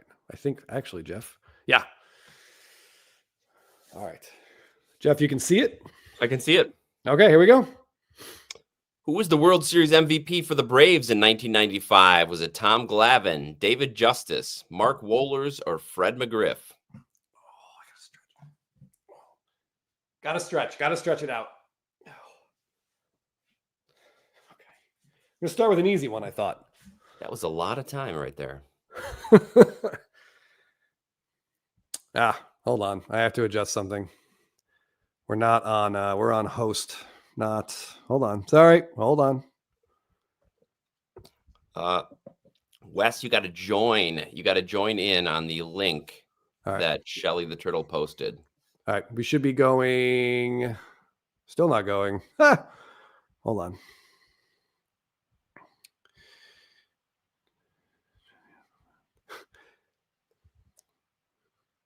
There it is. Okay, There's we're the going. results. We see the results. All right. All right. 36% of entrants got the correct answer. Jeff Black, ATL Jeff Black, I expect no less. And we'll I see Los Bravos, Maximum Freed. Okay. In 1988, what baseball card maker did not produce a hype Greg Jeffries rookie card? Was it Score? Was it Donruss? Was it Fleer? Or was it Topps? One company did not. It's crazy. Not even in their updates, that Jeff. We got a pretty wide spread of answers here. Only 10 people got that one right. All right. Yeah. A little tricky. Yep. Oh, Lincoln Thomas. That's a familiar name for the top of the standings. Lincoln Thomas. What set is this Bo Bichette image from? Top Series 1, Stadium Club, Allen and Ginter, or Topps Chrome Update? Bo Flows. What? By the way, he cut his hair. Did you guys see that? Yeah. He cut it all Crazy. off. Looks like his dad. All right, we got 74% of the people saying Stadium Club, and they would be correct. There we go. That question was hardcore, LOL. Lincoln Thomas. All right. Nice. We got Jeff Black and Maximum Freed cards. What set does not include a Ronald Acuna Jr. bat down image?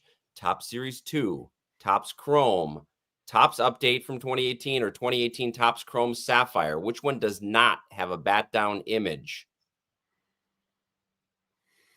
Oh, I thought this one would be higher. 37% of you got it correct. Yes. Yep.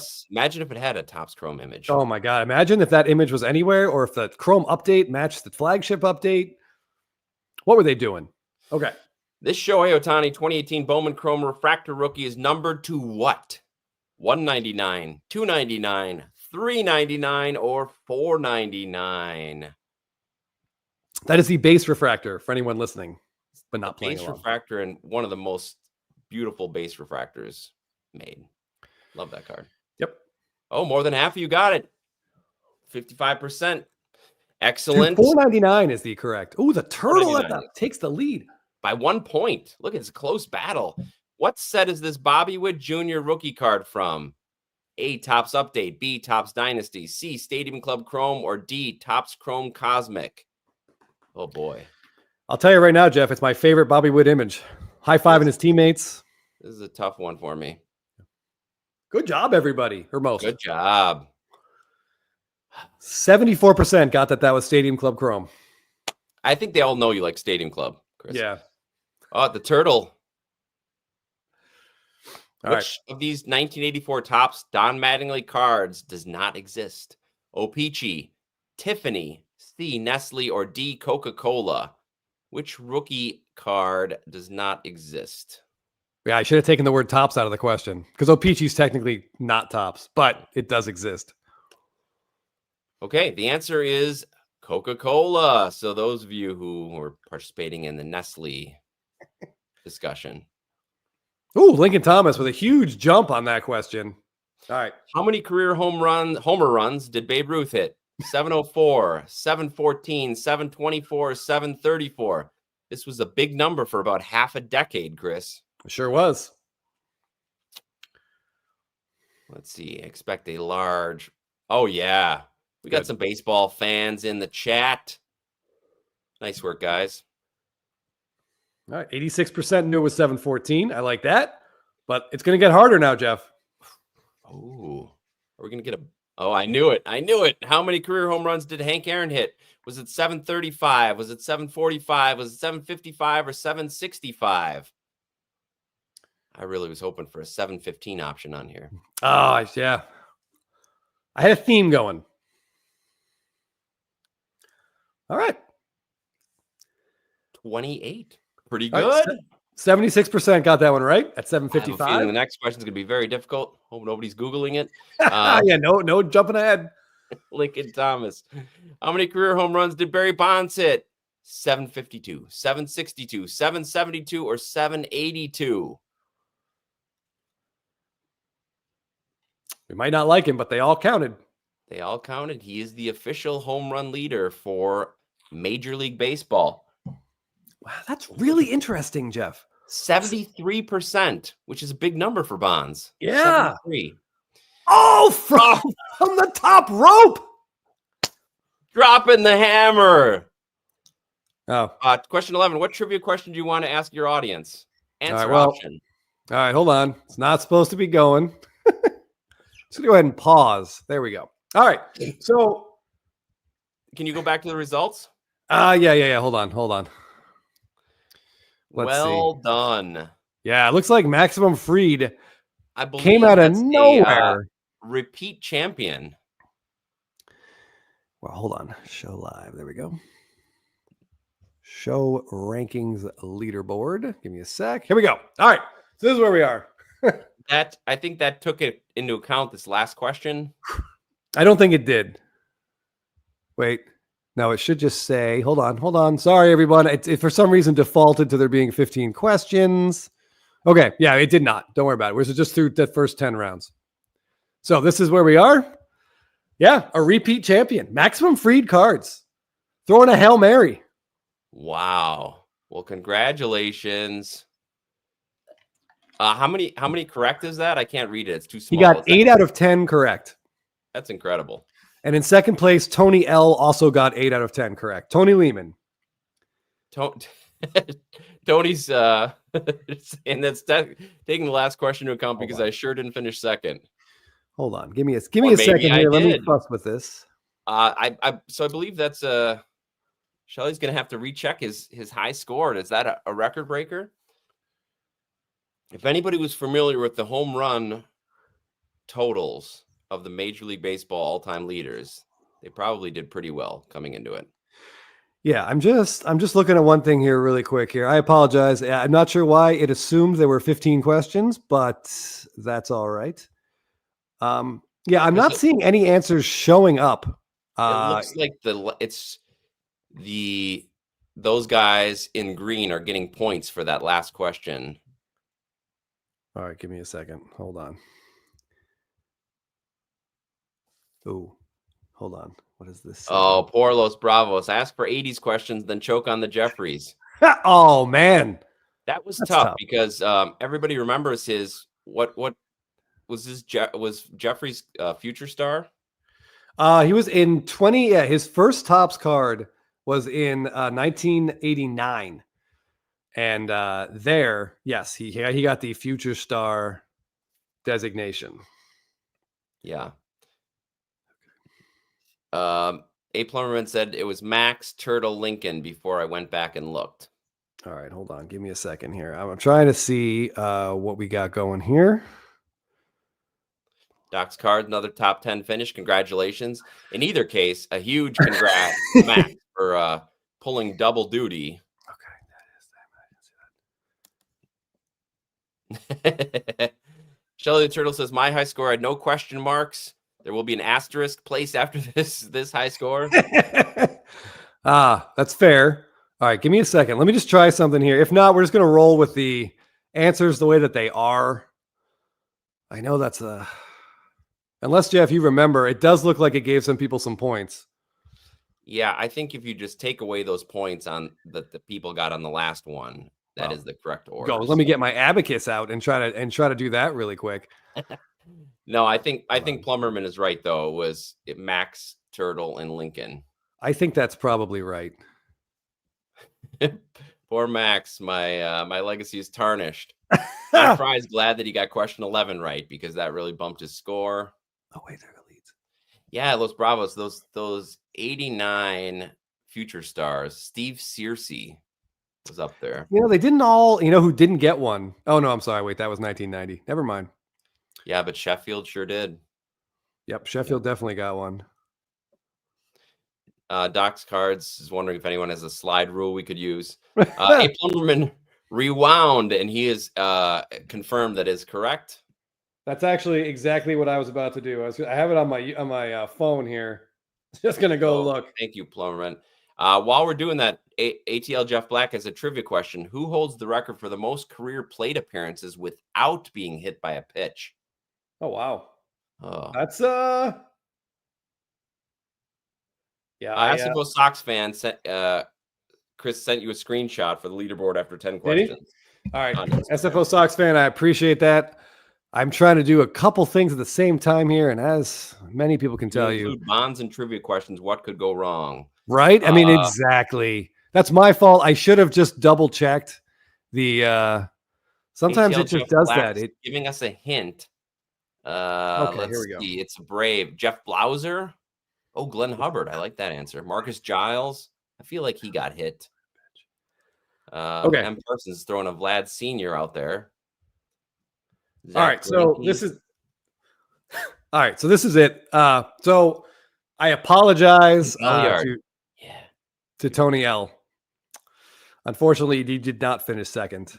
Not Don Baylor. Good question, Vlad Sr. Otis Nixon. Oh, good guess, M. Parsons. A lot of light hitting.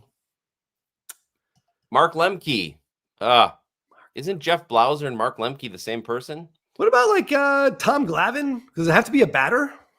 An all-time batter? Well, I mean, the total number of at-bats. I mean, he's been up quite a bit. Oh, but not that much. Even those pitchers don't get that many. Well, is there a minimum? I didn't see the career plate appearances without being hit by a pitch. I mean, it could be a pitcher, right? Well, according to ATL Jeff Black, the answer is Mark Lemke. Mark Lemke. Knuckleballer Mark Lemke. Tony accepts our apologies. He says it's fine. If it had been a Brewer card being given away, then he'd be upset. All right. So congratulations. Maximum Freed card is our first back-to-back winner. That's exciting. And the turtle, I'm assuming that's Shelly. He just goes by the turtle now. Goes by the turtle. So here we go. So we have some Paul Skeens rookies to give away. We have a Stadium Club Chrome parallel and 2 base cards. So Maximum Freed, you can choose. Would you like the Chrome or would you like the 2 base cards? You let us know. And Shelly, or sorry, Mr. Turtle. The turtle. You'll get the others. You'll get, second choice. Yeah, Mad City Brew is correct. We usually try to keep Chris away from all Brewers cards. We know his. Yeah, I try to touch. Max will take the Chrome. All right, Max will take the Chrome. Corbin Burns from last time. Yes, so we will get you all of your winnings. Maybe we should just wait, Jeff. Maybe by end of January we end up sending him like a priority box. Who knows? One care package of all the winnings, right? Yeah, because he just keeps winning. Yeah. All right. Well, congratulations. I'm sorry. I will double check next time and make sure that it's set for only 10. I don't really know why. Well, the problem, Chris, we didn't get the chance for you to test me, and I could have. That's true. Yeah, we should have. We did not get a time to do the practice. My wife didn't practice it either. All right. She's been a little quiet tonight. I think she got her butt kicked by this one. We'll do. So she wasn't primed on the home run totals. No, I was curious if people knew how many home runs Bonds actually hit. Because I know the number did go down slightly from Ruth, Aaron to Bonds, but it was still over 70%, which I think is great because a lot of people dismiss it or weren't even really paying attention. Yeah. I'm curious which one. The 11th question. Well, there you go. Yes, Jay Marble said that as well. Yes. Shelly is graciously offering up his winnings. Who was third? Was that hold on. Let me find the screen cap because third place was Lincoln Thomas. But it was by 17 points. Shelly, I think you should keep your winnings. No, I'm sorry, Lincoln Thomas, nothing against. We like to We went through a lot of trouble to figure out who finished second. It'd be a shame to not Yeah, honor it as now. John Fry says, it wouldn't be trivia without some technical difficulties. Right, That's true. right. I mean, yeah, we our opening was very smooth, so we were due some sort of malfunction, right? Yeah, there had to be some makeup for that. Absolutely. Okay. Yeah, so I don't know. I'm on location. I don't have cards in front of me, but we had some big pickups this year, Chris. Are we going to talk about those? Yes, I thought we could. Our last segment of the show, I just want to talk about two cards in particular that Jeff and I picked up recently. I I was fortunate enough to I have them both in my hands. So I want to start with, and I think we're going to put out a whole video on how much we're obsessed with this set, but yeah, we have to. 2020 Stadium Club Chrome, I think, is going to go down as one of the most iconic sets of the last, like, maybe of the 21st century. It's incredible. Images are great. Autographs are on card. And it's not even so much about the rookies. Jordan's in there, Bichette's in there, Lewis Robert, but it's become more about the veterans and the images. The veteran images, veteran autos, the parallels. Yeah. And just like the true rarity of it. And I mentioned in my Instagram story, if a baseball card is capable of being cool, and I don't really know. I don't know if it is or isn't. And I certainly know, Jeff, that two white men in their mid 40s are not the people to determine what is and isn't cool by any means. But so this is a card that Jeff and I very recently picked up. It is the Soto Shuffle from Jeff. Do you mind if I just take the screen for a second? Okay. Take it. It's the Soto Shuffle out of 2020 Stadium Club Chrome. And when this card came out, the nickname was immediate, and people started like really looking for the autos. And I'm going to tell you, there aren't that many. If you look at your PSA pop, this is the only copy graded at BGS, and I'm going to tell you, it's not going to be in the slab for very long. There are not a ton graded at PSA. I think there's about as many base as there are gold. So if we assume base and gold are about the same, we're looking at 50, 25 oranges, 5 reds, 5 shimmers. That's 135 cards. With this auto on it. I think this is a chance to be Soto's best non-rookie card. It certainly is now, but I think it has a chance to rival some of his rookie cards in the long run. Just with this is what Soto's known for, and he got to sign right across his own glutes. Yeah, he is becoming known for that. And how old was he when that image was taken, Chris? Look at that swag. He was what? 20 years old. I mean, it just, yeah. It's just an iconic image. Yeah. So few autos. Yeah. This is the thing he's known for. And I believe someone looked it up, and this is I want to say this was the at-bat shoot.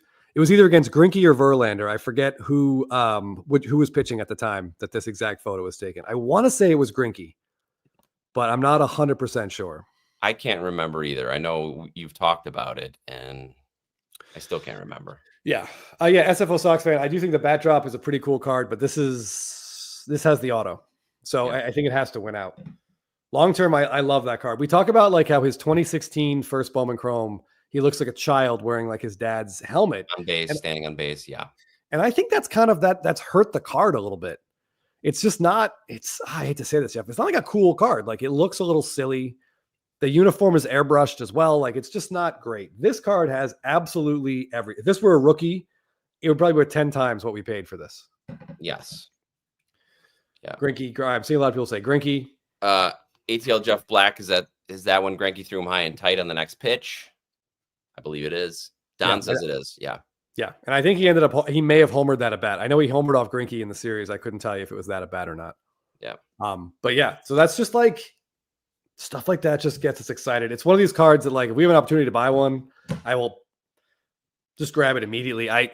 They not washed up. They dried up really fast, largely because at Big Ermie's 33 corner of the market, I think he's got about a third of the print run on his Instagram page. Yeah. Very cool. He's got an incredible one. Yeah. So this is one of those cards. I think if you have an opportunity to get one, if you can afford to pick it up or make a trade for it, I think you take the opportunity. Like it's going to be an iconic card down the road.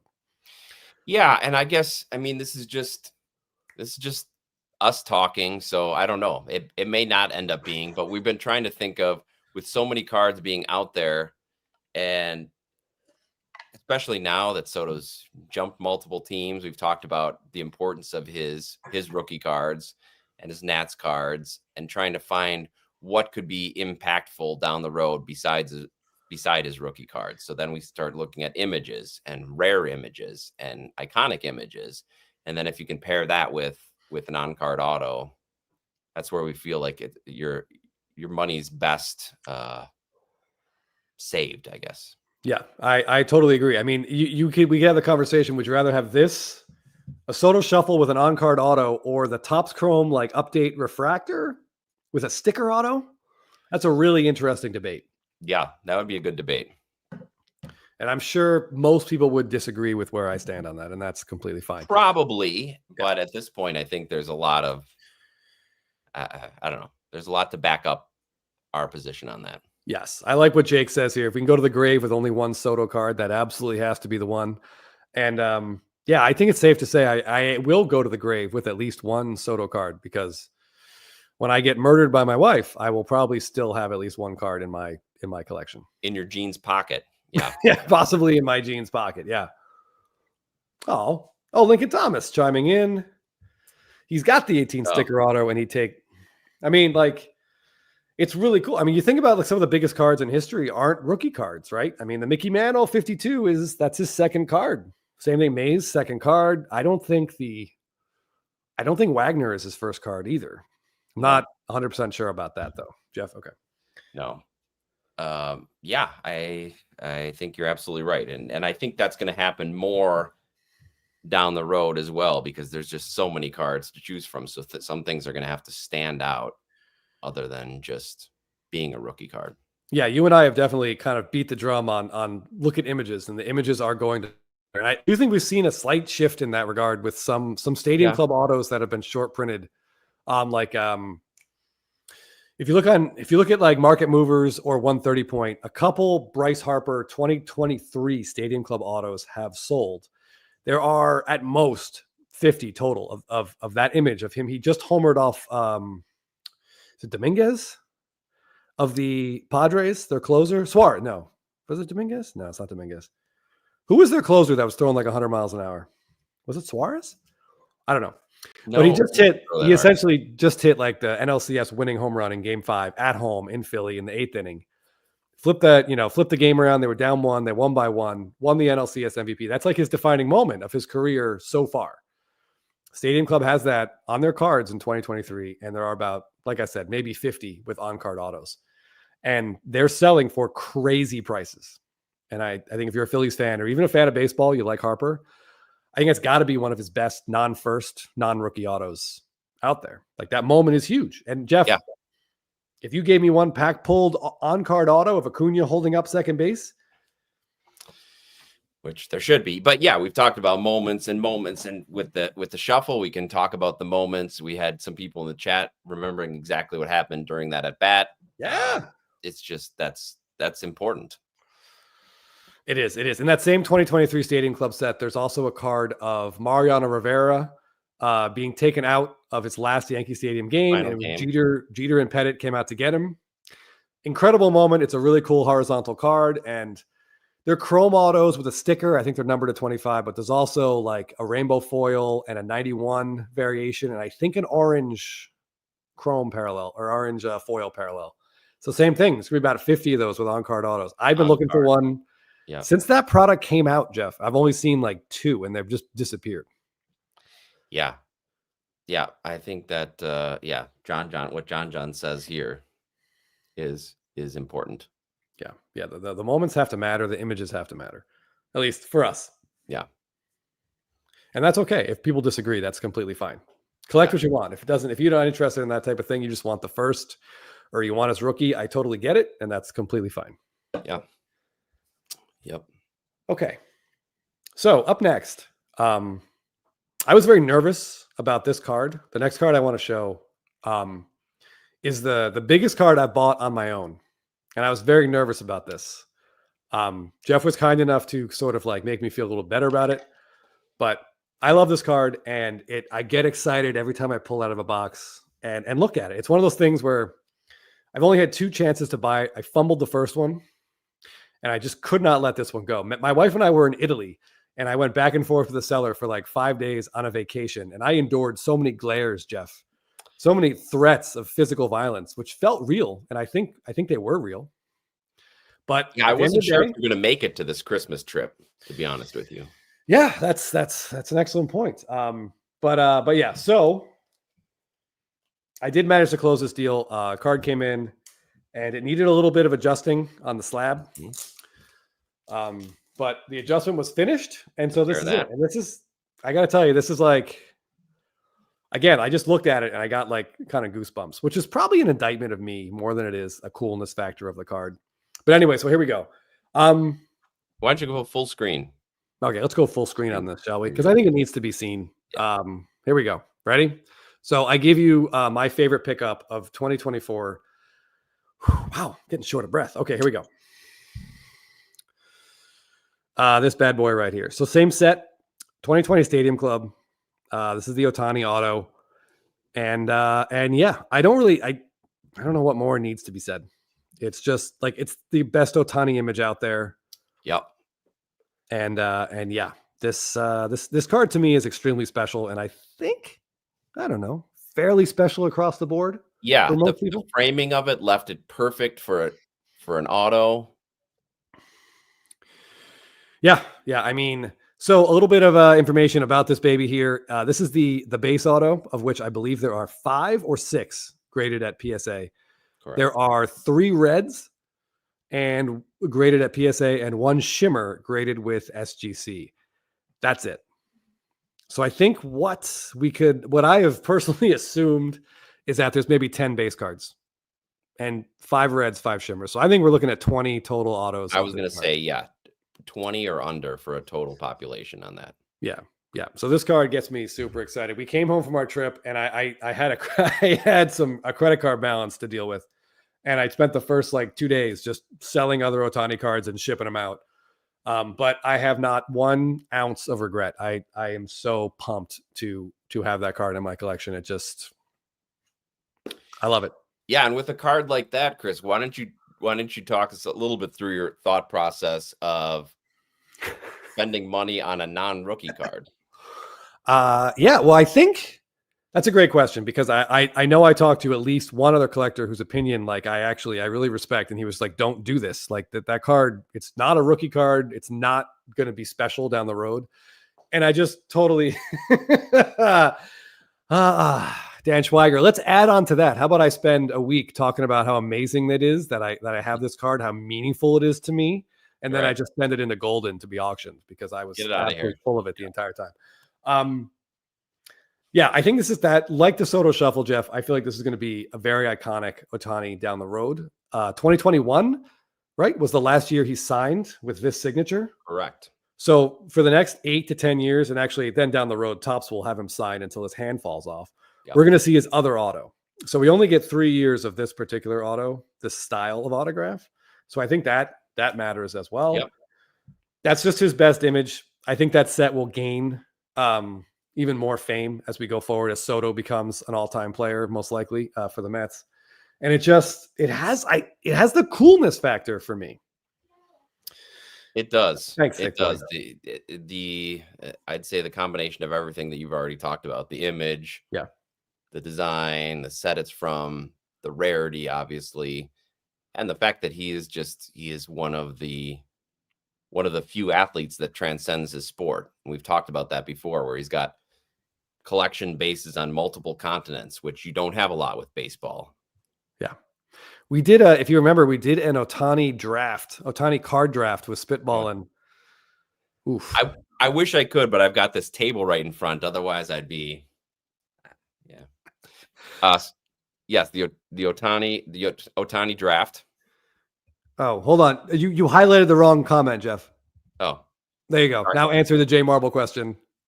Yeah, I can't kick it out because I've got this table with the computer on right in front of me. Otherwise I would. Yeah, it is a lazy boy. Very good. It looks so comfortable. What was I going to say? Yeah, we did an Ohtani card draft on an episode of Spitballing, and we kind of broke it down into categories. And once we got out of rookies, actually, I think maybe before. No, I think we were once we got done with rookies, that card was my pick. It was my first round draft pick. And even like, I think even Filmington was like, oh, which was a good indication that card has some real staying power. I'm trying. There's no popping. I think the most exciting thing we've seen tonight is by far that Jurassic Park rookie balloon. Yeah, I know. See, this is what I got to deal with. I bring out the balloon, and Chris brings out a top 5 all-time Ohtani card. Actually, hold on 1 second. Speaking of Jurassic Park. But yeah, I appreciated SFO Sox fans comment, a video coming of the 30 cards. Chris told M. Parsons he sold to pay for it, but didn't. I believe we'll be seeing that video. And M. Parsons would certainly like to see it. Yeah. I just, you package up pieces like empty priority boxes and just go throw them in the trash, but wait in the car long enough. Why are these all going to Studio City to Jeff B? So I have one item of Jurassic Park memorabilia in my man cave. Yeah. So I have this this image lobby card, I think it's called. From when they first see the Brachiosaur, and down here in the corner, other hand, you can see Laura Dern and Sam Neill and Richard Attenborough. Now I'm telling you, that would make for a good auto piece. It sure would. But I remember seeing that moment in theaters, and it was jaw dropping. Absolutely, People seeing movies today or kids today don't realize the jump that special effects went from the late 80s even to Jurassic Park, and seeing those dinosaurs. That was like a cataclysmic change in realism. Yes. So John has an Ohtani question here. He's going to turn 31 next July with his injury history, which is it's you can't ignore it. Nope. Compiling numbers might be an issue. I don't think Ohtani, it's going to really, the numbers aren't the most important thing. Like, he doesn't need 600 home runs to be an iconic player. He needs 3 more seasons to qualify for the Hall of Fame. And honestly, if he got hit by a bus tomorrow, I think Major League Baseball would give him an exemption to put him in. Agreed. What he's done has been so unprecedented. Yeah. He's not a guy like another guy that we talk about a lot is Rafael Devers, and he is going to need those counting stats. That's what he's building his Hall of Fame case upon. But Ohtani is now a 3-time MVP. Yep. Pitcher, hitter, what he's done for the game. I think his floor is built in. Sure, there should be some concerns, and you have to be realistic about how much of your card funds you want to spend on one player. But Ohtani, to me, still seems like about the safest bet you could have. I think so too. I mean, I don't know if we'll ever see someone pitch and hit at this level, to do both at this level. And even if he never, if he pitches next year and decides he can't, the elbow can't take it, then I think there's still a floor built in here. We saw what he can do when he takes a full season just hitting. He is on the best team in baseball. Who knows how many rings he's going to retire with? He's going to get more big postseason moments. Yeah. Yeah, I don't know. To me, he just feels like, I think he and Mookie Betts seem like the most automatic buys out there right now. But again, remember things I've said in the past? That doesn't necessarily mean anything. Yeah, especially this year. There was a lot of Chris's curse working. Oh, yeah. Doc's cards gets me excited. Out of context, that sounds bad. Doc says he picked up a decent card for hashtag SSP Thursday. Going to set the tone. By the way, guys, that's coming up in 4 days. So, Doc, I'm excited to see that one. Yes, it's an early SSP Thursday. It's always the first Thursday of every month. And what is that going to be? The I think it's the second. I think it's the second. Second? Yeah. Again, this week I lose track of all dates and days. We'll have to keep reminding each other what day of the week it is coming up. This is totally unrelated to cards, but John, first of all, ATL Jeff Black saw Jurassic Park 4 times in the theater. I'm jealous, man. That first time is always going to be like the special time, though. Like when you first see those dinosaurs and you're like, oh my God. Yeah. And John says the T2 special effects still hold up today, and they do. That's true. Yeah, I was specifically meaning more character special effects, but you're right. Especially with the T1000 effects. Yeah. And the bullets going through and the melting. Yeah, they absolutely do. And don't forget, when he shows up at Cyberdyne, there is a moment in there where he's got 3 arms. And they spent a lot of time and money making that. And I totally missed it until like, I don't know, the 6th time I saw that movie. That's up there, Jeff, for movies I've seen the most. T2? Yeah. I love it. It's probably one of the best action movies of all time. And that's a great soundtrack. Just as far as sequels go too. Oh yeah. And how does Linda Hamilton not get some kind of Oscar awards consideration for the full body transformation she went through? Just repping out pull-ups. Like, yeah. Anyway, regardless. Sorry, off track. Jeff and I could talk about Terminator 2 almost as long as we could talk about talking about 90s movies. That might have to be a separate video. Oh no, Will's. Oh man. Saw Jurassic Park at 17. Yeah, amazing. And the special effects took a huge step back a few years later with Jar Jar Binks. Oh man. Chris, I don't know if you've noticed, but on IG, those behind the scenes videos have been making the rounds again where they're shooting the Jar Jar Binks scenes, like where he's around the table with Liam Neeson and Ewan McGregor and the kids. And it's the actor, Ahmad Best, but he's got the thing on his head so that people know where to look. It's like the top of Jar Jar's head. And it's just how they can all keep a straight face during that is crazy. Yeah, it's really, I mean, Ewan McGregor is currently like married to one of my dream girls, so I should hate him, but I like him as an actor. He's been in some great stuff, and when you like how he was able to keep a straight face and give us the performance he did through those 3 movies, with not only with the horrific like special effects things he had to pretend to act around, but also with Hayden Christensen, who he had to pretend to act around, and the words he had to say, some of that dialogue. I know he got paid a lot and that made it easy, but goddamn, it's very impressive how he was able to do all of that. Yeah. So again, we could talk about movies forever, but Shelly Turtle says, I actually stumbled upon the sale of an Ohtani Stadium Club Chrome Red Refractor on Japanese Amazon from 2022. Up internet tonight for me. So that's, Listen, if you find yourself stumbling onto the Japanese Google searches and the thing you're content to find is the sale of an Ohtani baseball card, you're doing okay, Shelly. It's fine. There's worse things to. It gets a lot worse. It gets a lot worse from there. But there has been some shady stuff with that card. There were 2 of an identical copy of that card was being sold by 2 different Japanese sellers at one point on eBay, and I think they finally took them down. Yeah, it's scary. Yeah. All right. Sorry, I'm just catching up. Jacob, don't end it there. Jar Jar Binks is the first and only Star Wars movie I've ever seen. No. All right. To be fair, though, if you've only seen one and that's it, you would be done. Wouldn't go back. Jacob, give it another shot.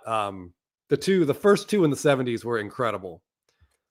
Just watch those 2 and Rogue One, and then just walk away. And then watch the Bad Batch. Oh, of course, the Bad Batch. You have to watch the Bad Batch. Absolutely. Sorry, Jeff. No, that's all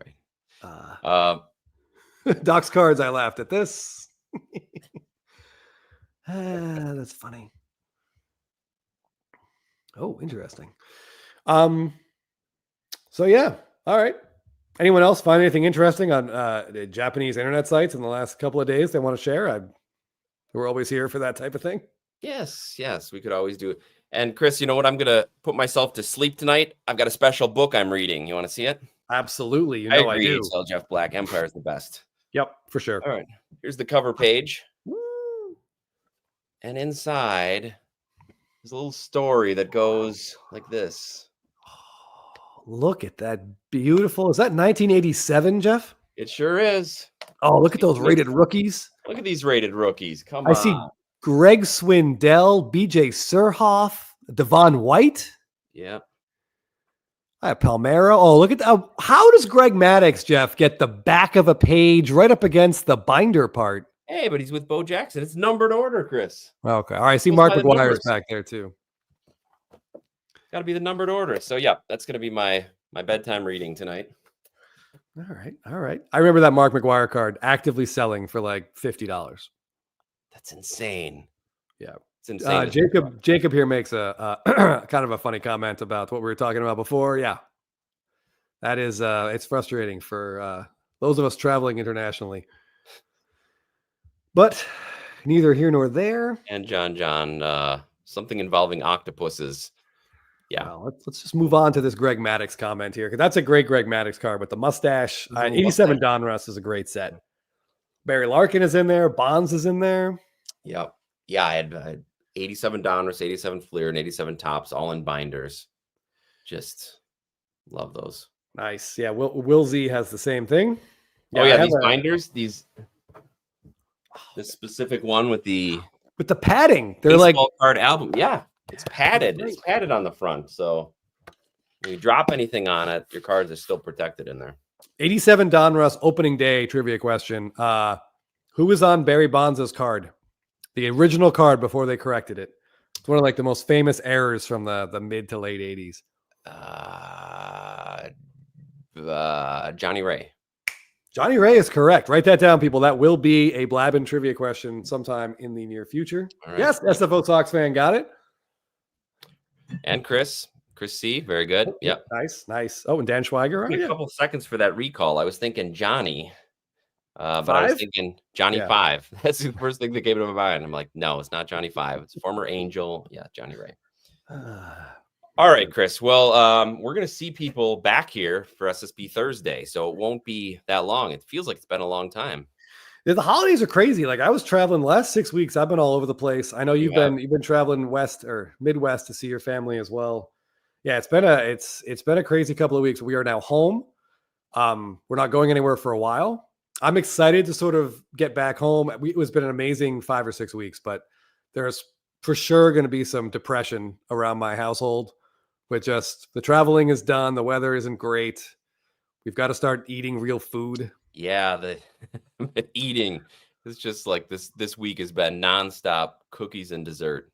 And cheese. I ate an entire bag of Hershey Kisses over the last been about a 5-day span. Oh, that's not bad. I thought you were going to say in one sitting. I did break my personal record. I ate 10 pancakes on Christmas morning or Christmas Eve morning. All right, what's the size of the pancakes? What size are we talking here? Increasingly large, because my buddy who was making them was really getting frustrated that he had to continue making them. So they started like a CD and they ended about like a laser disc. I'll put it that way. Impressive to end on that size. Yes, right. Yeah, with the butter and the real syrup. I mean, it's just good stuff. Well, good. And anything else you want to add before? So when we see everybody, it's going to be 2025, right? This is the end of 2024. That's right. Hold on. There's some stuff in the comments here. I forget. I don't know why exactly this came up about Dexy's Midnight Runners. Come on, Eileen. But there's a very funny someone else here. Correct. Oh yeah. Los Bravos. The worst song ever recorded. Now I have to take umbrage with this. Because I recently learned what the word umbrage is. No, the worst song ever recorded is "Jenny from the Block" by Jennifer Lopez, and I think that's an undisputed fact. I think it is just sort of believed and generally agreed on by all of humanity. If you haven't heard it, don't listen to it. It will, you won't enjoy it. But it was written by like 11 people, which is how you know a song is good. 11 people to write that. Oh, yeah. 10 pancakes to honor Chipper Jones. I like that. Yeah, Mad City. It was. Yep, good. Yeah, it's moving. Sorry. Homemade waffles. Excellent. Nice. You got it with the waffles, though. I have to individually butter each hole due to my OCD and enjoyment of butter. So it just takes me too long. By the time I'm there, the waffle's hot and the butter is soft. Then otherwise, it's going to take forever. Yes. The Packer. The fact that they were even close to winning that game gave me some hope for the playoffs, because they looked like they were out of it for a while there. So I still have hope, and they're the youngest team in the league. So, yep. So Chasing Majors, we're gonna take a minute here, Jeff. Chasing Majors throwing out "Living La Vida Loca." I'm sorry, that song, it's not good, but it's still catchy. And I have heard it. I have heard it recently. It's come on at the gym a few times, and I've actually had a spin class. They played it. It's not good, but it's catchy. It's really catchy. Jenny from the Block isn't played anywhere anymore. And it was one of those songs that I just would punch my car radio when it came on. I couldn't get rid of it fast enough. Oh, thank you. ATL Jeff Black. Yeah. I mean, of course. The video. Hold on. John, sometimes Jeff, I don't realize what I'm saying. Oh wait, not that. But yes, that SFO Sox fan. There it is. Yeah, there you go. Let's see if I can put my finger in it. I mean, you have to do it for many reasons. All right. Okay. It gets girls on the dance floor. Wait, which one? Oh, Vida Loca? Absolutely. We have to be talking about that. Oh. Final Countdown is that's a quality song. I can't hate I like on the it. Final Count. Of course, I'm partial. I like a lot of 80s songs that most people don't like. Yeah, if you listen to the stories that Jeff puts up on his Instagram, there's always 80s classics in there and 80s things you forget about. Yeah. Oh, 100% battery. Absolutely. You leave the butter out. I learned this from my mom. My parents used to leave butter out like overnight. And I'm like, and I always wonder, like, how are we just leaving butter out? And then I realized the speed with which we ate the butter as a family meant that it wasn't going to go bad or anything. No, it won't go bad.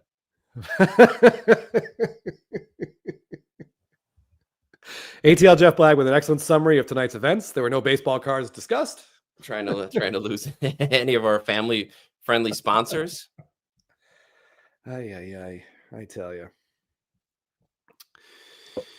Okay. Anything we want to wrap up with, Jeff? We're really looking forward to SSP Thursday. Get your SSP posts ready. Yeah, get those ready. Remember to tag Baseball Card Addict and My Favorite Cardboard on Instagram. Fred Cross, this song is just too funny to be bad, I think. It's funny, and yeah, thankfully it doesn't live on very much. Yeah, it had its moments, and now it's gone. There are some really funny songs being mentioned. I'm Too Sexy by Right Said Fred. But again, like it's like catchy funny. It is, but Jonathan Gordon's How Bizarre, that one had its day and is. Yeah, I hated that band that was like, I was like one of those boy bands. There's some song. Oh, they had the lyrics talked about like Chinese food and Abercrombie and Fitch. That song sent me into a rage for a while. Whenever I heard that, like, I can't think about what it was called. Was that a Bowling for Soup song or something? I don't think it was Bowling for Soup, but it was just utter nonsense. Like just random words rhyming that the whole thing made no sense. I can't think of what it is. Oh my God. Yes. Every Other Time? No. What is the LFO song? That's it's LFO. Yeah, but what's the name of the song? No, I don't know. Summer Girls. M. Parsons, of course, with a cat with a mental. Her brain is all full of every song lyric of all time. Surely she would know it. All right, if you have a minute here, Jeff. MMBop is a horrific song, but I shit you guys not. I saw them perform that song live. I may have mentioned this on the show before, but I have seen Hanson in concert. Well, one song. They played that one song. They just did one song. The lyrics of the song are really depressing. The Hanson song? Yeah, if you want to be depressed, you don't believe me, Chris.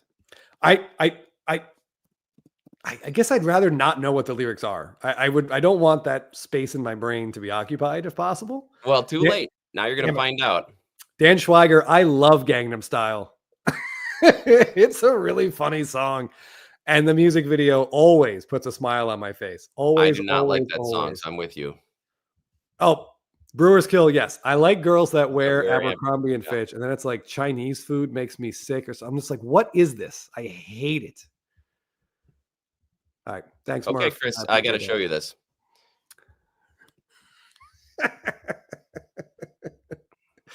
John, I will. Oh, God. Okay.